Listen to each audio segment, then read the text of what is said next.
Ladies and gentlemen, it's Tuesday night. Welcome in to the Bama Standard, the number one show for Alabama football and the number one fan-appreciated show there is. As always, we are brought to you by Workspace Solutions. If your business needs a digital presence or a full-fledged marketing team, these are the guys you need to reach out to coach up your team. Visit them today at workspacepros.com. Before we do our thing, I need help from everyone right now. Hit that like button, hit that subscribe button, live chat. Let's get it going tonight. You fuel us, and we appreciate you being here. If you're watching the replay, get down in that comment section and show us some love there. Let us know what you think. I'm your host, Justin Riley, but with me, as always, is the main source of power that just generates this show each and every week. The undefeated, undisputed king of comedy and the star of the show, Steve Brown. I am here, Justin. Listen, man, I'm glad to be back with you guys, man. I am so elated, man, that Marvin is not with us tonight. I can breathe a breath of fresh air and finally take my breathe the air, Steve. You can breathe the air, Steve. You can breathe, man. I can breathe it, man. Marvin is not here, and I just feel like I'm taking my rightful place. Also, I can breathe. Justin, also, I need you to make my intro a little bit longer, like probably 2 or 3 seconds more longer. If you can do that, I would appreciate it. But I'm just happy to be here, people. And for those who want to know where Marvin is, he's actually serving a suspension for overstepping his boundaries with Steve Brown. He'll learn his lesson. We're confident he'll return next week to redeem himself prayerfully. But we still got a great crew tonight. Right. Ladies and gentlemen, the senior analyst of Touchdown Alabama Magazine and international sex symbol, Stephen M. Smith. What's going on, fellas? Tuesday. Yes, sir. Yes, sir. Glad to have you in, sir. Mm-hmm. We missed you last week. Do you have any idea what happened while you were gone? I heard Corey Miller happened, and everybody is still talking about it. I also heard that, Steve and Marvin were going at each other while I wasn't here. So I guess I'm the mediator to keep things calm. I don't know. Telling you, man, when you're gone, I can't. All bets are off, brother. But listen. We know that you're the best MC in the business, and we got a man right here who is deserving of your services. Let them know who's with us tonight, Stephen. Well, we got none other than one of the greatest offensive linemen to ever play in the history of Alabama football. When you talk about giving people pancakes, and not the breakfast food, I'm not talking pancake and defensive linemen, pancake and linebackers, pancake and defense backs, leading offensive lines, leading men amongst boys, leading the entire pack, getting you to SECs, getting you to bowl games. He basically set the standard for this is what an offensive lineman is supposed to look like entering into the Nick Saban era. And it's definitely time to give this young man his flowers because he is a masher. He is a monger. He is a quarterback protector. He is Antoine Caldwell, ladies and gentlemen. Yes, sir. Yes, sir. Man. I don't know what I have to do. I'm going to have to send you a little invoice or something, man, or something on the side, man. But, man, I appreciate the intro, man. Appreciate the love, man. I'm happy to be here with you guys. For a minute there, I thought Stephen was going to say boys to men. I was like, I didn't know Antoine could sing. You got some vocals? I am from Bama now. Don't sleep on them now. Don't sleep on them. Not at all. Not at all. Man, well, real quick, before we get into everything, how you been? Let the fans know where you're at and what you got going on these days, and we'll get right to it. Yeah, man, doing great. I'm out in Houston. After playing out here, never left. Married, 2 kids, man, just working, work, family, soccer, doing sports, gymnastics. So, got my hands full all day, but man, happy, healthy, and feeling good, man. I'm just happy to be here with y'all. Man, we are so glad to have you here. But listen, one of your former teammates is actually in the audience, none other than Darren Mustin, giving you a shout out. My boy Darren, what's up? What's up? Yes, sir. This is where the legends come to hang out. Before we get to everything, we got to let everybody know what is going on with Bama. Hey, we're a few days away from spring practice. The NFL Combine is about to start. I think Antoine remembers how that went. But we're going to start things out with a depth chart brought to you by Title Towel, folks. The season never ends, and how you can support Bama the right way is go to whitwillsports.com and get your Title Towel. Hey, that's not where it ends. Enter that promo code STANDARD and get you a nice little discount on behalf of your favorite crew here at the Bama Standard. But, ladies and gentlemen, it's time for the depth chart.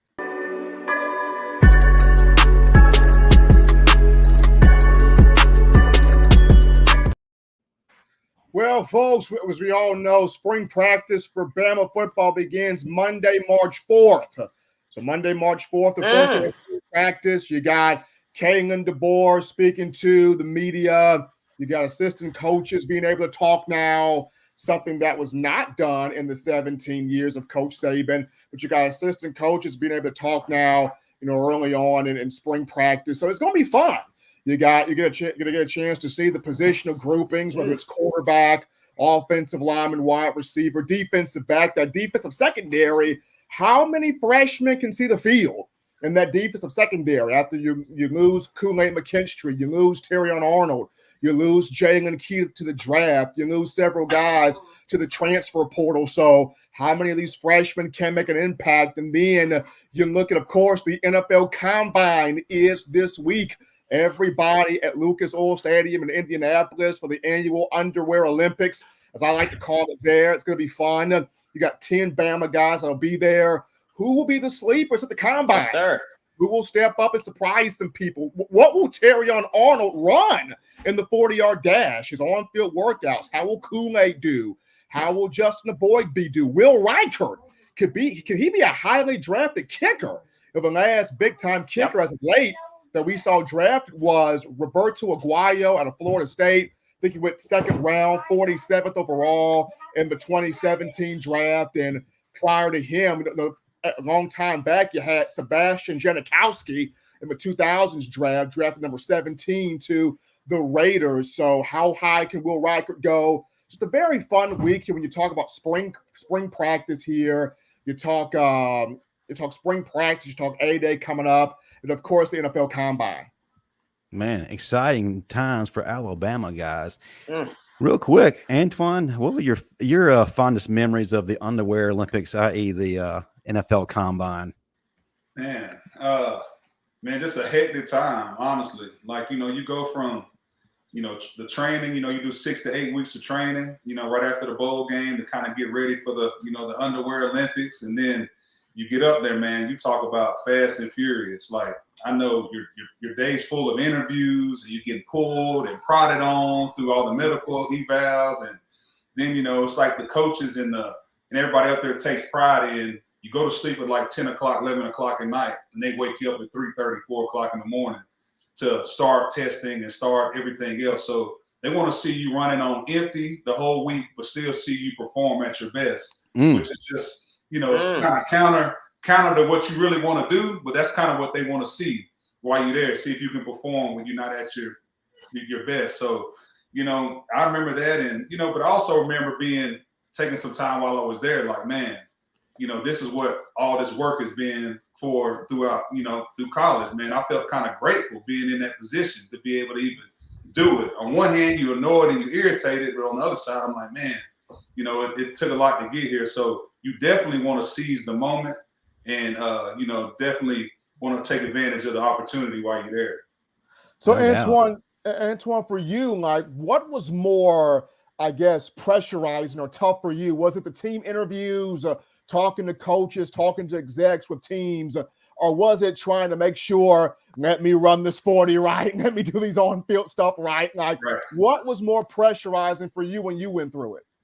It was more probably the on-field stuff, Steven. I kind of felt like, with the testing, you want to make sure everything is just perfect. Like you said, it's crazy. You train 6 to 8 weeks for, 5-6 seconds of running. You know what I mean? So you want to make sure that in that moment that you do everything perfectly, or the best as you can. So I kind of think for me it was more the on-field stuff. Some of the stuff with the coaches and the teams and the interviews and stuff like that really wasn't a big deal for me. I kind of felt comfortable with some of that stuff. Mm-hmm. And, obviously having the benefit of playing center, there's a lot of information I was able to retain and I was able to prepare, and I didn't have to spend a lot of time with all that kind of stuff. So that part was easy, but for me, it was more the on-field stuff. Well, for me, when I went, the questions were really hard. And one question I got was, why are you here? And who let you in? I couldn't answer the question, so they let me go. They let me go. I can understand it. How'd you get here? Yeah. So. I was about to ask you how the pressure was on you coming from Stillman with Stacey Adams to run that 40. Right. But I've been getting questions all my life. Like when I talked to my dad a couple of years ago, he asked the same question. He always asked, "Boy, how'd you get this number?" So.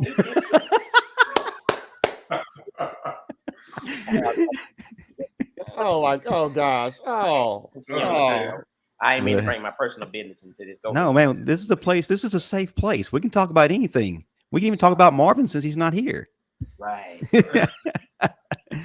Man, speaking of old Constant, I got a second copy of that book, and on page 5, he said how to bake a flambe cake. Like, Marvin, how you gonna put how to bake a flambe on page 5?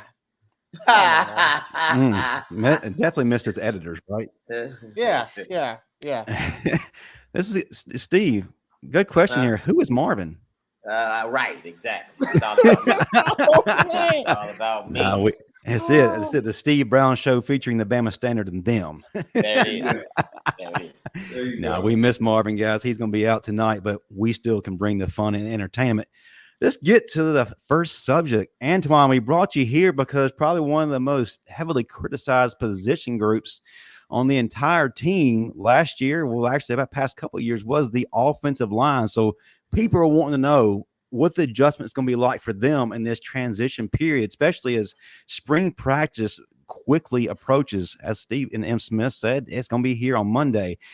And for a lot of us Bama fans, we don't remember what transition means, what it's like from going from coaching staff to coaching staff. And you're not a dinosaur, but you remember some things for sure. So if you would, man, when it came to that first spring post Shula, what was that adjustment like to the new blocking schemes and the overall offensive philosophy? Yeah, man, I think something that is going to be kind of beneficial, I guess, for the group that's already here. With Coach DeBoer, his system kind of being brought in, I kind of feel like it's not going to be a big of adjustment and change as maybe some people are expecting.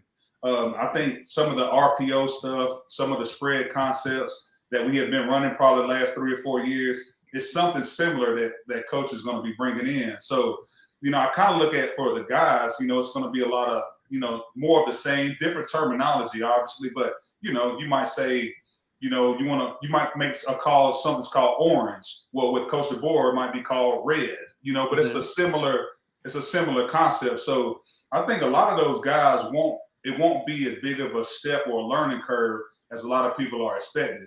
And also, over the past year or two, even when Nick was there, he was trying to hire, I think Ryan Grubbs, which was the OC at the time last year. So he's been wanting to get to this type of system anyway. And I think that it's because it's going to be a lot of familiarity that he's going to be implementing. So I think it's not going to be as much of a learning curve for the guys as some people think, but I'm definitely excited to see it. Cool. Yeah. Steve Brown, I know you got some questions for this man, especially when it comes to the offensive line. Well, I think that everybody has a chance to really prove who they really are. We have people that didn't, to me, my personal opinion, that didn't deserve to be on the team because they left as far as offensive line. I could care less about what's gone. I'm only focused on who's here. But I really think that we have a good group of guys that can do the job, man. I understand, that people have criticized our offensive line, but this is a new day and it's a new height of excitement. So I think the guys are ready to go out and prove themselves and make it happen. I don't really have a comment. I mean, Preston, but that's just my comment, that's my opinion. But what do you think, AC? Steve, I couldn't agree more. And obviously, somebody agree with me. Hey, let me clip that real quick, Steve. You didn't pay me to do that. You didn't pay me to do that. So, You're man, supposed to tell. I know. I think honestly, with Coach having that, having that offensive background, I really do feel, honestly, I feel excited. I feel excited and confident to kind of go watch it. I think that's something that he's going to be able to instill from day one. I think, again, a lot of the concepts are similar. I think what we've been doing over the last couple of years is we put a lot of emphasis on spacing, like spacing in the field. I think that's something that Coach DeBoer is great at. Watching them in the national championship game, watching them to get up to that point, and I kind of kept my eye on them throughout the year. They were an exciting team to watch. So I kind of felt like that's something that he's done a great job of already, and I think that's something that he will easily be able to instill in our guys. And I'm really excited and hoping to see how it turns out. Hey, see, you know what? I think I guess what I'm trying to say is I think he is bringing the fun back to playing offensive line. Exactly. That's a great way to look at it. Instead of, I guess, being the whipping child, I think he is going to make it a little bit more fun for guys to, maybe be their natural selves. I think he's going to bring a little bit more flair to the offense. And again, I'm excited even with some people that he's brought in with him, and which is key. Just we were talking off air before we started, but having some of those guys that can bring some continuity to what you're teaching and to be that kind of that coach on the field with the players, I think it's pivotal. You got to have that. So I think having some of those guys that can come in, teach what he's trying to implement, and still be one of the players, kind of coach on field, I think that's going to be great for a lot of guys. Well, AC, we all know the players, they look up to the coach, they take on the personality of that coach, and you had guys like Jeff Stoutland coaching the offensive line. You had guys like Joe Pendry. You had guys like Mario Cristobal, Kyle Flood. Like the players fully understood the concepts come from those guys because those guys expected the most out of them. When you looked at playing under Jeff Stoutland, what did he do? Like, how did he make the offensive lines you played with that much more elite, just knowing that I'm going to be pushed by Jeff Stoutland every day? Well, I think with, Stoutland, Pendry, I think with all those guys, man, it's inherently the O-line coach is one of the smartest coaches on the staff because there's so many moving pieces, right? All of them are just basically a wealth of knowledge and information. And, I think it was key being, that the coach and us players up front got to be on the same page. And I think that Coach Pendry, Coach Stoutland, all those guys always made sure that you were prepared and that everyone was on the same page. Obviously playing center, to I guess more a degree, I had to make sure that I was prepared so I can get my guys prepared. And I think that's a great thing about having an O-line coach that has that much information. He's able to kind of pass that information off to you, and you're able to spread it to some of the guys up front to make sure everyone's on the same page. And I think that's going to be key for these guys as well. Having a system that they're kind of familiar with, that they can implement to fast track everybody is going to be key going into the spring.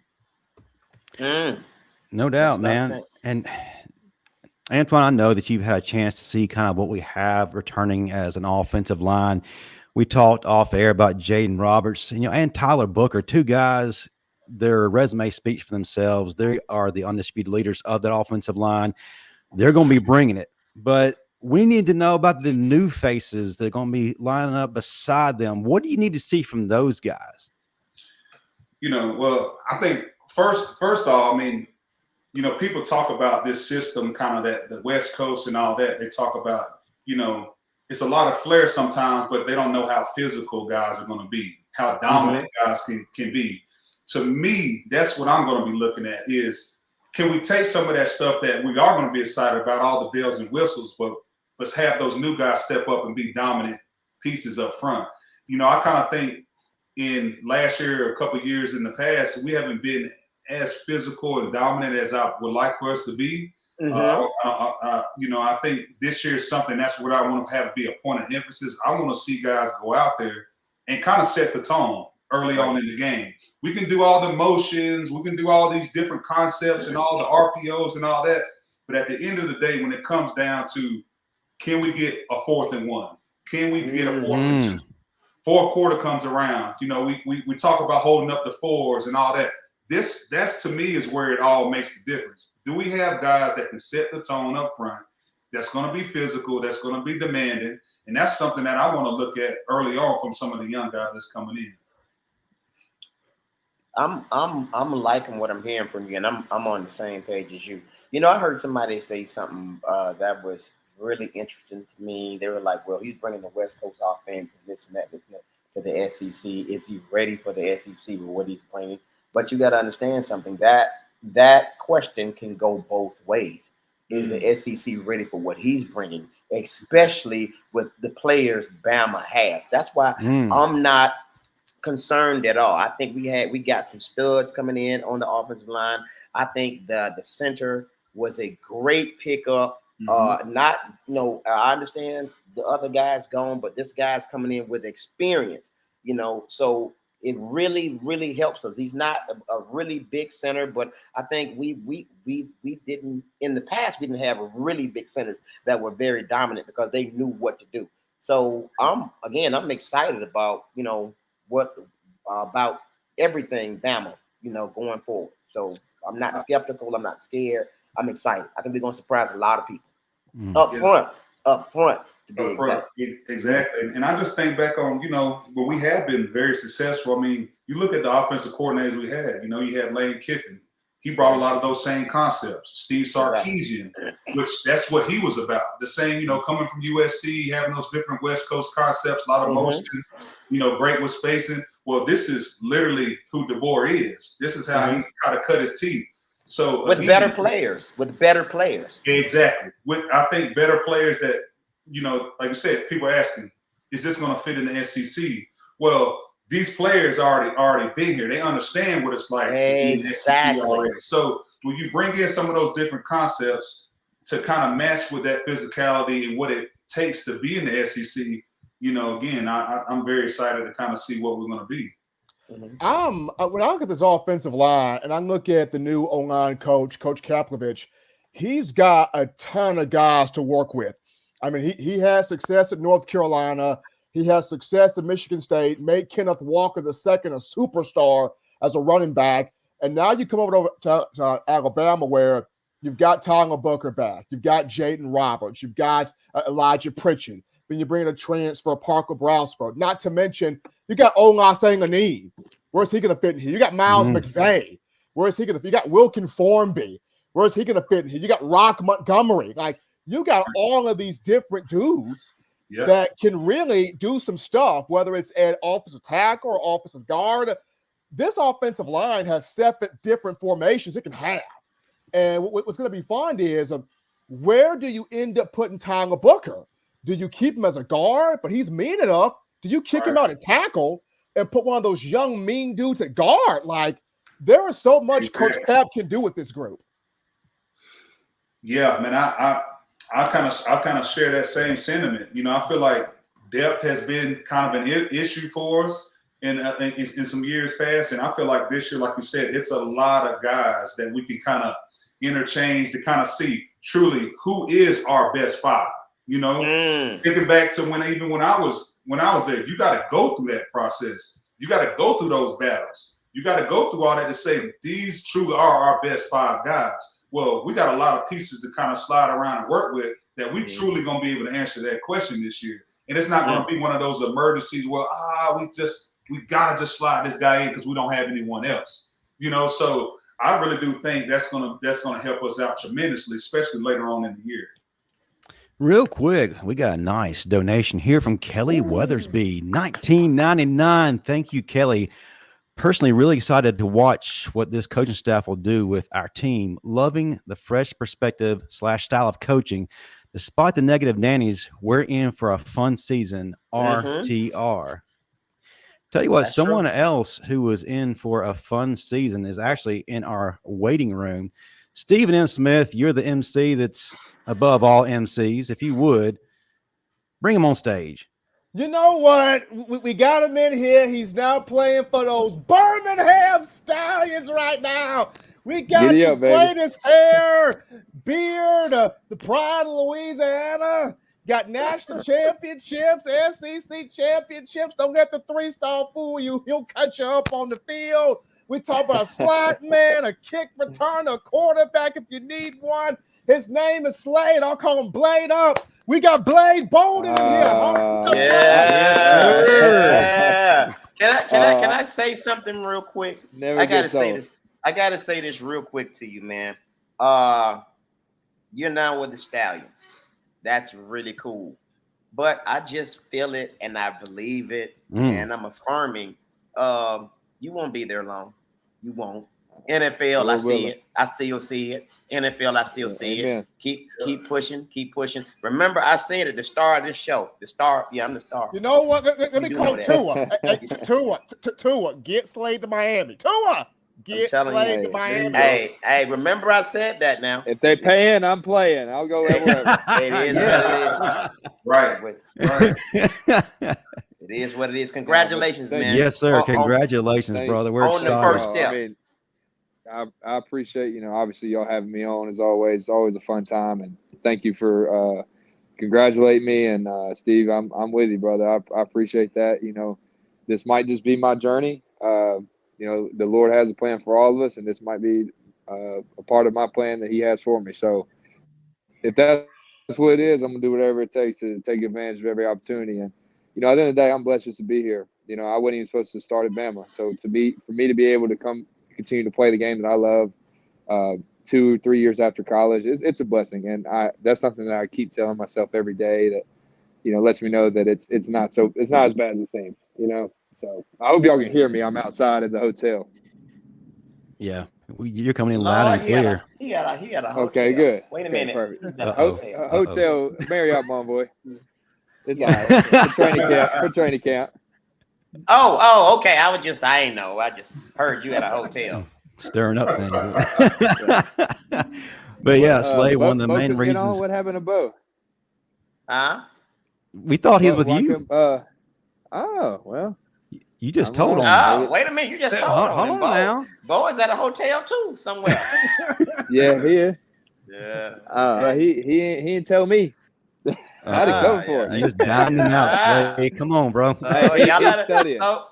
So y'all let the hotel be paid to play. Okay, all right. Yeah. Hey, real quick, Don Parker just threw $10 our way. Shout out to Bama Standard for having Montgomery's own Antoine Caldwell and Slade Bolden on the show tonight. That's what's up. Sorry, Slade. Go ahead. No, that's good.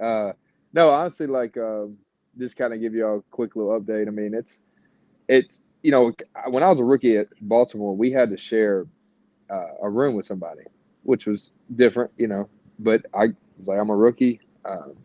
It's free. So that's not that bad. But, sleep schedule, if you have some roommates, some guys stink, some guys, don't come in late. Some guys stay up on the phone all night. So you can get, there's some bad luck in there sometimes. But luckily, me and my roommate are on the same kind of schedule. And, it's like being a rookie again. And it's really not bad because that's when I first got here, or when I first thought about, the UFL, or even last year when it was just a USFL, I was like, I doubt they even have hot tubs, cold tub. I bet you can't even shower. That was kind of, you always think the worst. And to be honest, they got plenty of resources. We got a good training staff. I mean, it's really I think this, obviously the goal is to get to the league, the NFL. That is the goal. And even that's the UFL's goal is for us to get there too. It's not like they love to have us back, but it makes them look better too if they continue to produce guys to get them back in the league. But I really do think that this is something that's growing, because guys that played in this league 2 years ago, or the USFL 2 years ago, they said this is a tremendous difference from where, the first year they barely got shorts and a t-shirt. Now we get sweats, 2 pairs of sweats. We got cleats, we got gloves, we got, all different types. Yeah, like a whole, we got a backpack, we got all kind of stuff. And I don't need any more clothes, but it's nice to just, kind of, it makes you feel like, all right, this is a team. We're getting team issue gear. We have our own, we're doing our meetings. We share it with Arlington because we're actually in the old Texas Rangers baseball stadium. So they turned that into basically Arlington Renegades home field, but that's where we practice. And other teams are kind of spread out through the Dallas-Fort Worth metropolitan area. But I think we probably got the benefit of the doubt because, I mean, it's we actually have like a kitchen or a dining hall. You know, we got good food. We got enough meeting rooms for everybody. You know, it's not like a NFL team's complex or facility, but it's not as bad as I thought. You know, and you always kind of go into things thinking the worst sometimes, but it's really not that bad. And it's at the end of the day, it's football, and you got to get out there and play. So it doesn't matter really what else comes with it. So Slade, how old are you, man? Just turned 25 in January 26th. This past I'm 56, January. and I still got a roommate, so it's all good. You know, it's my dad. He like, and I can't keep company because he always like to walk through naked. No, I'm gonna show you. I'm gonna show you right now. Hold on. Yeah. We good. Y'all don't want to see him. Daddy gone. Daddy gone. Go back. No, I like to let the panel kind of get some questions in, and I'll remind Alabama fans here in the chat. We're going to be updating Slade as well as other Alabama players or former Alabama players who are in the UFL. Give them the shine. We'll be covering the Stallions this year, so.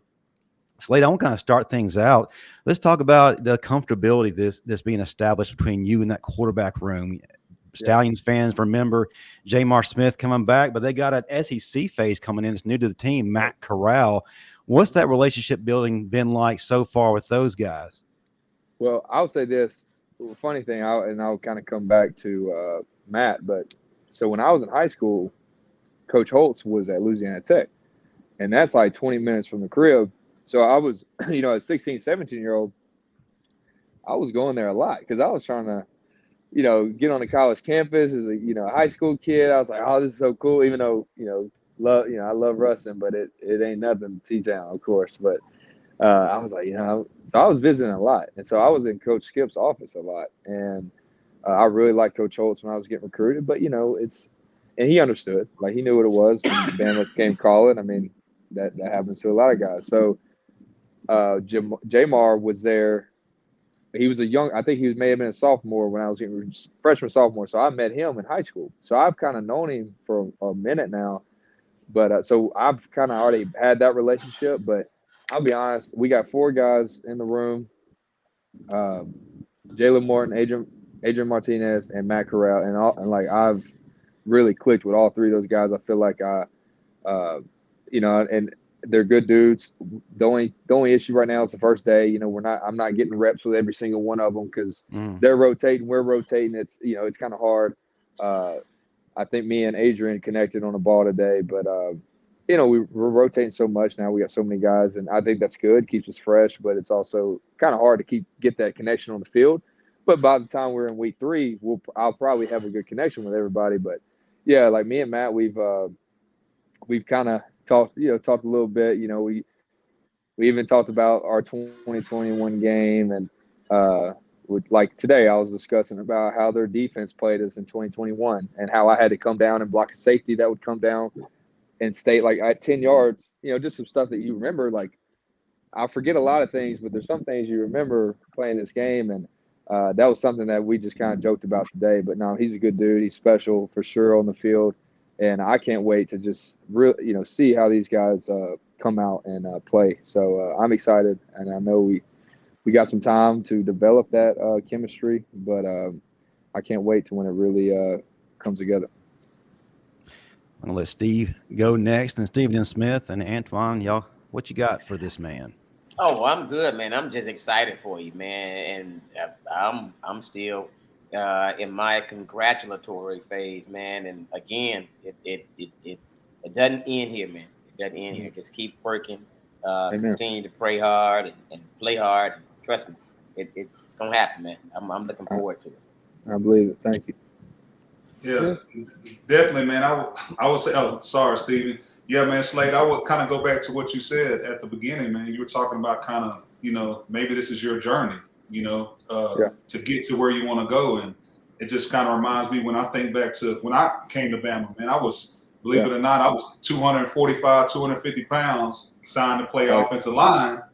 And I was at the time, a two-star recruit, you know, and, you know, and I had guys all around me that kind of was the 5 stars, the blue chippers and all this kind of stuff, man. And it, in a way, I carried that chip on my shoulder, which I kind of used that as fuel, you know what I mean? Because I knew, man, I had it in me. I just needed to have the opportunity, you know? So, and once I kind of was able to get in there and kind of get comfortable, I was like, man, you know what? I can do this and I can ball.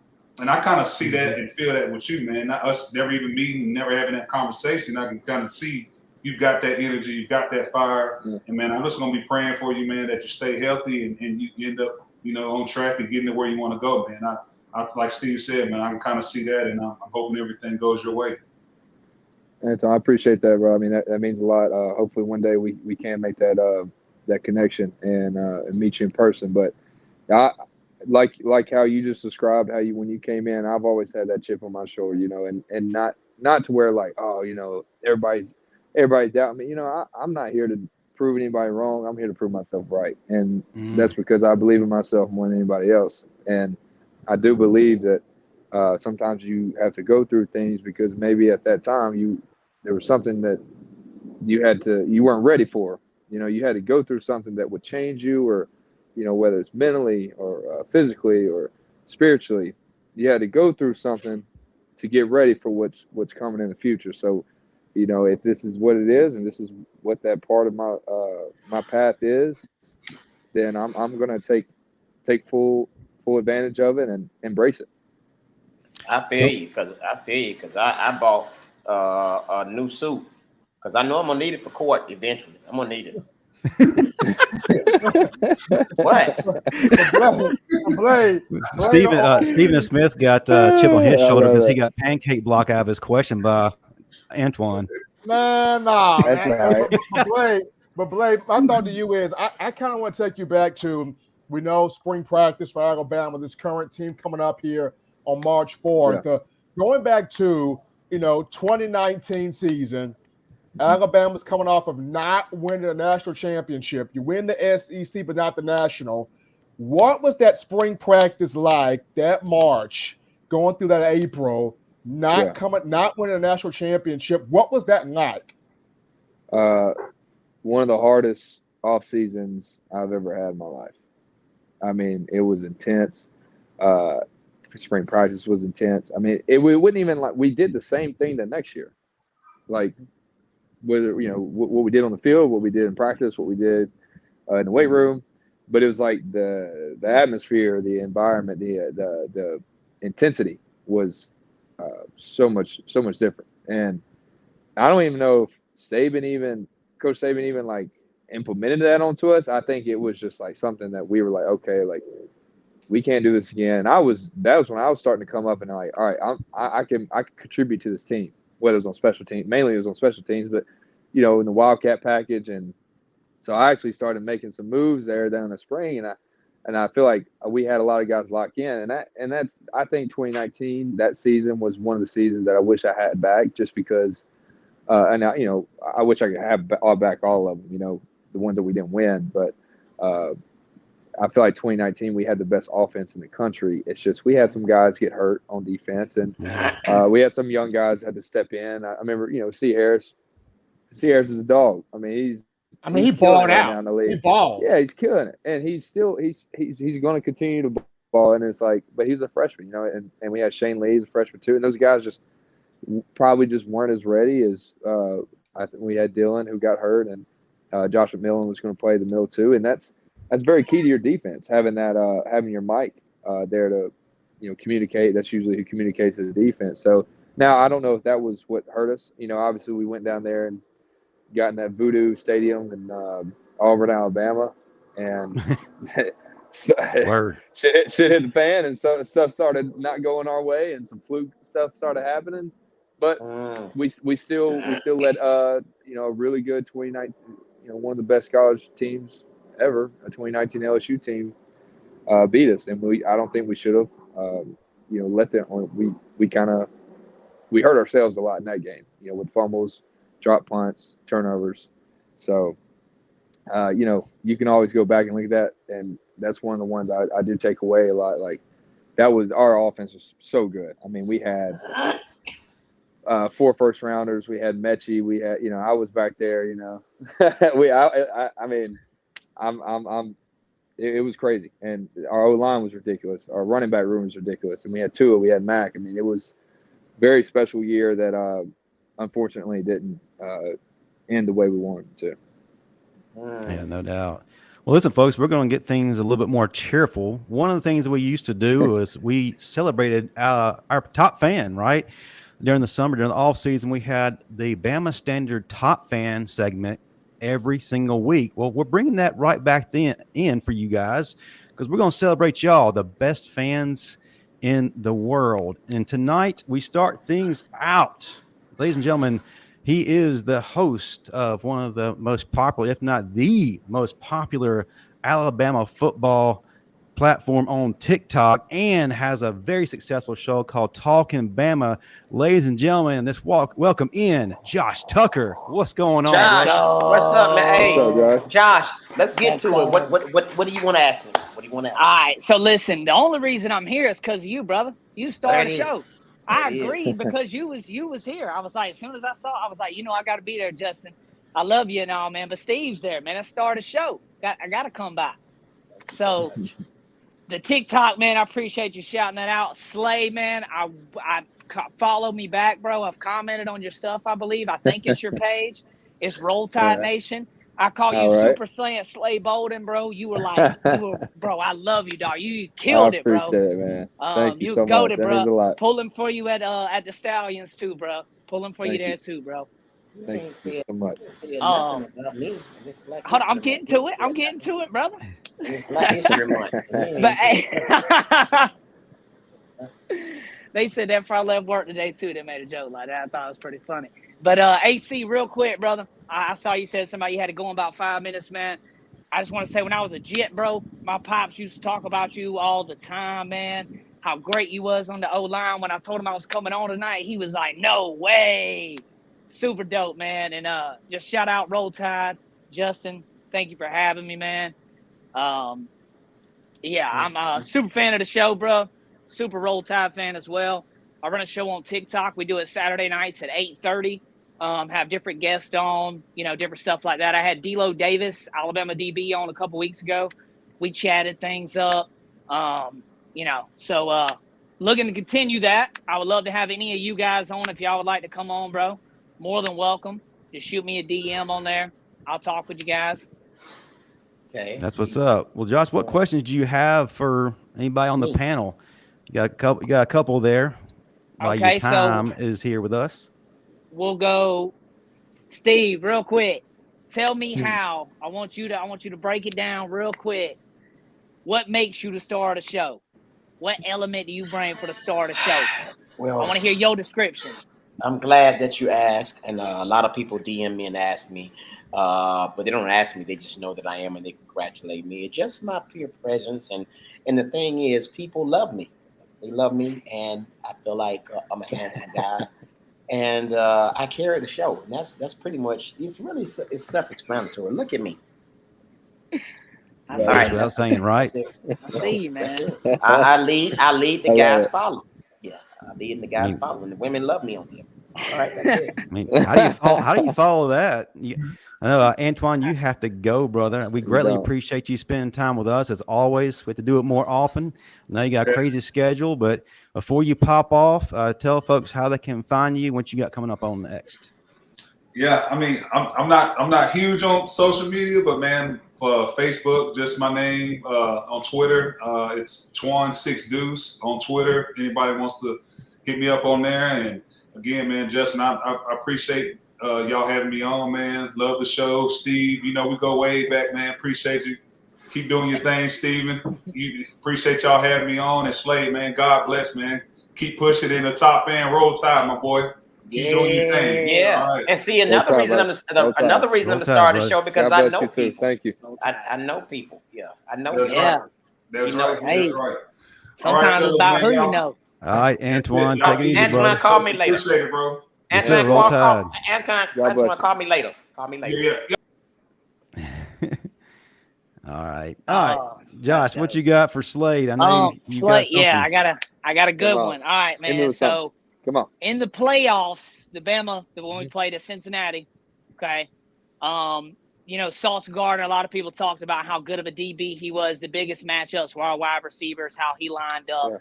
Yeah. I don't remember if he ever lined up with you or whatnot, but I want you to walk me through how that gameplay was in the playoff game against Cincinnati right there, with how their DBs and they were talked about that year being so great in coverage and et cetera. Yeah. Well, you're right. I mean, their whole defensive back group was really good. I mean, they had I think Kobe Bryant won the Blitnikoff. Not Blitnikoff. I'm sorry.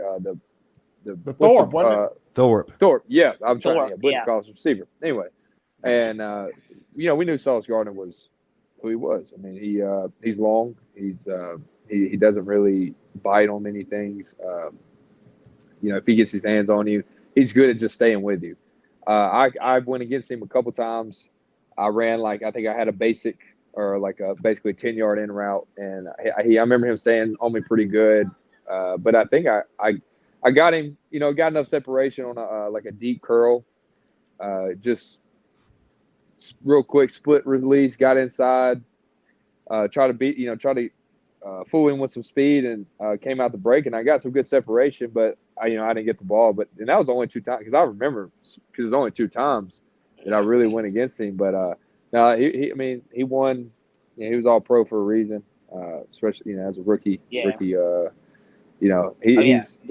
a stud. I mean, but that whole defensive back group was really good. I think they've had a couple guys come out since then that are some good players. That's what's up. That's dope, man. I appreciate that. That was just a big talk about, ESPN talked about, obviously, but fans were, big matchup. And I just remember saying, bro, I was like, our wide receivers are going to be able to get open. Sauce can't guard everybody on the field at the same time. I appreciate that. Hey, man, and good luck with the Stallions, brother. I'm going to keep up with you, man. Roll Tide, brother. Roll and Tide, I hope, like Steve said, man, I want to see you in the lead at the Dolphins, baby. Tua throw 'em. Hey, that's it. I wouldn't mind either. Hey, South Beach get there. Nice. You get there. Well, Slade, man, we it. know you got to run too, brother, but we are definitely going to bring you back more often, get updates. Your biggest fan club is right here. Before you jump on off, buddy, tell folks how they can find you on social media, and then when's that first game so they can catch you live? Okay, so my Instagram is at 18DE. Kind of looks like Slade, but it's at S18DE, and my Twitter is at _Slade_10. And speaking of 10, I'm back in that 10 that I wore in high school, so I thought that was pretty cool. I love it. I couldn't get 18, so I had to get 10. But our first game is actually in Arlington, March 30th, versus the Arlington Renegades. So we're excited, and I'm not for sure if it's on Fox or CBS. I can't remember which two. I think there's 2 programs that our games play on, but it's first game's March 30th. So y'all tune in and support the boys. We got a few boys over here. We got me, Starbo. We got Deontae Cornbread Brown. That's right. And then on the Arlington team, we got Chris Owens and Jared Mayday Maiden. He's there. I'm saying that. Yeah, he's with the Arlington team, so I'm giving all their nicknames. Hey, don't forget Ruben is out there as well. Well, the Roughnecks. Yeah, you're right, because he's with the Roughnecks. But I was thinking, I was saying, yeah, I know, right? And he's in my conference. I was thinking more like for the first game, but so you looking forward to that first? You looking forward to that first crack block? Luckily, I don't think we have to do that much. So I'm not too. But hey, I'll let him know I'm there. Well, I gotta bring my shit with me though. Yeah, you do. Bring it all with me. Yeah, all 195. Yes, sir. Hey, Slade, thank you again for being with us, brother. We greatly appreciate it. We're cheering for you, and just don't be a stranger, man. We're gonna be following you all season long. But roll Tide, my friend. Yeah. God bless y'all, and roll Tide as always. There it is, sir. Man, gotta love that. Well, real quick, man. I got one from Miss Smith right here. I followed you, bro, for a long time. Oh, the camera's the wrong way. This way. I followed you for a long time as well, man. And I want to know, how is it writing for so long about Alabama? How does that feel? You know, like every year is something new, obviously, but now Saban's gone, you know. So how was that, you know, through that time? I mean, it was fun, man, because it keeps you on your toes. Saban kept you on your toes for 17 years. He would throw different stuff at you, whether it was press conferences, practices, games. He would have, whether it was him coming after the media to prove a statement, which he never came after me, thank goodness. But Saban would come after people just to get his message across. And that was fun for 17 years. And now you get Kalen DeBoer, who's completely different. You know, he's going to have a message different from Saban's, but it's all about winning at the end of the day. So to be able to get both messages out, understand both coaches, be able to cover two eras of Bama football, it's fun. No doubt, no doubt. Appreciate that, bro. That's awesome. Well, folks, we've actually come down to the end of the show, but before we go, I want to remind everybody we got a lot going on for A-Day. And this man right here has something going on too, and I'll let him get to that. But remember us, the Bama Standard, April 12th at the Paul W. Bryant Museum, 6 p.m. Central, 7 p.m. Eastern. We'll be live doing our podcast. And so we invite everybody in. Let's pack them place out. Steve is returning all the stuff. Steve is officially returning the stuff. So he can more stuff, but we're not going to talk about that. But you will have plenty of legends. We're going to have Jaeden Roberts on hand and a couple of other new current players. It's going to be a lot of fun. And then the next day we got a lot going on. But what we'd like to do now is go around the room, pop what we got on social media, and we'll start off with the illustrious star of the show, Steve Brown, then go down to Stephen M, and then Josh will finish it up. This weekend, where will I be? I think next week I'll be in Chicago. Tomorrow I'm here in Atlanta. Just working, man, and excited about being a part of the Bama Standard. Listen, the most important thing I have to say is make sure you come to our live broadcast for the A-Day game. It's going to be absolutely bananas. So don't worry about what I got going on. I just need y'all to support the Bama Standard and be in the house. We need y'all to pack it out. It's going to be crazy, y'all. Trust me, it's going to be crazy. So we're looking forward to it, and I want y'all to look forward to it as well. Yes, sir. Yes, sir. Stephen M. Oh, absolutely. I will echo that. Be in the building, Paul Bryant Museum, Friday, April 12th, Bama Standard, live from the museum. Show is going to be off the charts here. Steve is breaking out the new Stacey Adams, the Stacey's 10. Like he got them. We got the Stacey's 10s. He will be rocking those. I also got the Trump insurrections, too. I got this. The new Trump insurrections. Is this breaking? We breaking? Yeah. This break. I got the Trump insurrection. Okay. The wall climber edition. So I got them. Okay, so we got breaking news there. So Steve will be blinding people like lights. So definitely get there for that. We don't know which too small shirt Marvin will have. So get there for the Marvin shirt there. And then me, of course, I'll be in the mix there surrounding the area. So Paul Bryant Museum, April 12th, Friday. Yeah. All day. Oh, another thing. Okay, I did tell y'all about the Trump insurrections I'll have. I'll also have, we got to be fair, I'll also have my new Biden nursing home slippers. So I got all that. I got all those on deck. So yeah, I got the Trump insurrections and the Biden refall downs. So okay. Hey, wait! Don't forget the Monica Lewinsky knee pads. Oh my God! Okay. Oh man! I also got the Seth McLaughlin slippers. Okay, go ahead. No. You know what? We go end with this, and all of that also comes with a Justin Riley bobblehead and 3D Stephen M. Smith glasses with extra That power. You have to donate those. So part of the Bama Standard Red Elephant Club. But man, listen, Josh, you're the top fan this week, and I couldn't think of anybody better to bring on. We've been collaborating. Well, that's how I felt about that. Tell you what. Okay, he's back. I want to remind everybody we have the top fan segment from the here on out. So show your support to the Bama Standard. You'll get to come on air, ask some questions to us. Well, hopefully 9% Steve, 10% the rest of the crew. But just show you love. If you're interested in being part of this, email me, justinriley@theBamaStandard.com, and I can bring you on. And before you jumped out, brother, I was giving you some praise, man. I couldn't think of anybody couldn't think of anybody to start things out than you, anybody better, because you do your thing on TikTok. If you would, again, before you jump, tell people how they can find you on social media and also what you got going on for A-Day. So real quick, guys, I will be there Friday for y'all show. Me and my wife's coming into town Friday. We plan to come. It's going to be awesome. Can't wait. On Saturday, guys, me, my crew, a couple of panelists that I have on my TikTok that we do the Talking Bama segment. We're going to have like a college game day type thing for Bama. We're going to have a Roll Tide Willie's going to come by, D'Lo Davis, got a couple other people going to stop by. Some of you guys are more than welcome to come by as well. We're going to be right in the front.